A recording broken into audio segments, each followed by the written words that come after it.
Slimane. Bonsoir. Pour adhérer à l'Union européenne, il faut effectivement respecter plusieurs critères. Quels sont-ils?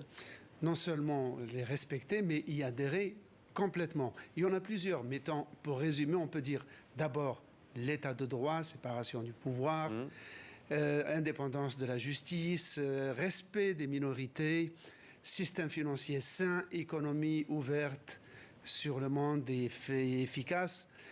Tout cela... La lutte contre la corruption? La lutte, évidemment, la lutte contre la corruption, la transparence.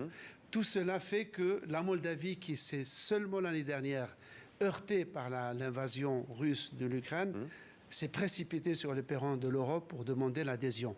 Même si les élites, le gouvernement et surtout l'actuelle présidente ont fait montre d'un ardent désir d'intégrer l'Union européenne.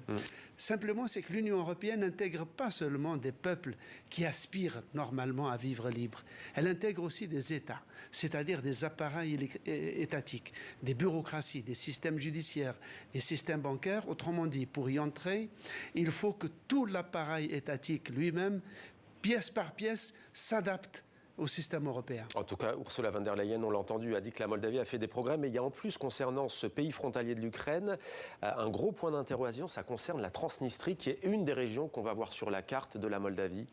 Oui, la Transnistrie, c'est un morceau de la Moldavie, c'est-à-dire 18% du territoire moldave. Qui longe l'Ukraine, hein, on le voit. Qui est peuplé en majorité de Russes qui souhaitent leur rattachement à la Russie et qui se sont autoproclamés comme État indépendant, que personne d'ailleurs ne reconnaît pas même la Russie. Néanmoins, pour l'Union européenne, il est très problématique d'intégrer un pays qui n'a pas résolu ce problème de frontières. C'est-à-dire, si l'Europe intègre la Moldavie en l'état actuel, ça veut dire qu'elle va intégrer deux choses.